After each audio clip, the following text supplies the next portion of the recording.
Hello, I am Bryan Dolan, and I am in the Recording Arts Bachelor's program at Full Sail University. I have decided to interview Luke Stratton. Luke is the lighting designer as well as the head front-of-house audio engineer for the up-and-coming multi-genre band, Dopapod. He is responsible for all things visual and audio for this band. He has been with them since 2010 and hopes to stay there until the end of time. Question 1. What do you see as the role of the visual arts in society today, particularly in your profession? Answer. There is a fine line of similarity between the visual and musical aspect of bands that bring something new to the live music world. Lighting has been booming in the last 5 to 10 years, and there are always new techniques and things to be learned. That's one of my favorite things about this job. I am always learning new things, and this helps me evolve with the band as well. As far as visual arts, we now have people live painting to live music, which is huge. It brings lovers of the arts together in many different ways. Question 2. New communications and media technologies make imagery almost instantly available. Do you believe that this is having a positive or negative influence on your field or industry? Answer.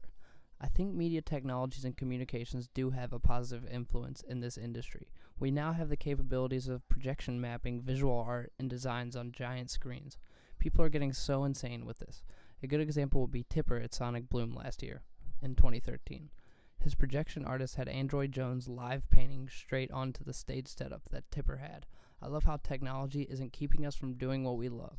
We are able to adapt with what we have to work with. If we didn't have all these new things, we would be stuck with the old. In this industry, we're all about out with the old, in with the new. Question 3. What popular images do you see that are frequently repeated throughout your industry? Answer. I see a lot of the same types of tour posters or artwork. Christian Jaxheimer does pretty much all of the Papadozio art. Recently, we had the same artist that did Fish's album artwork for Rift do the new Dopapod artwork for the new album Never Odd or Even. There is a reoccurrence of the psychedelic artwork in this type of music scene, which is really cool. There are a lot of creative artists that design some things that still blow my mind. The main thing I have noticed is having a really solid logo to present your image as a musical group. That is really, really important. For some reason, people love logos. Question 4. Who is one of your favorite visual artists and or what is your favorite style of visual art? Answer.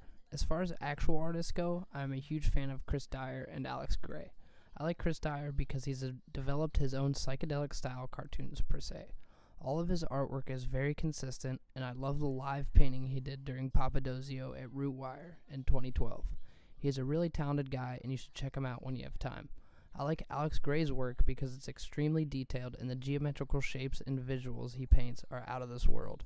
He is the godfather of visionary artists and receives the utmost respect in my eyes. In the lighting world, I'm obsessed with Jefferson Waffle.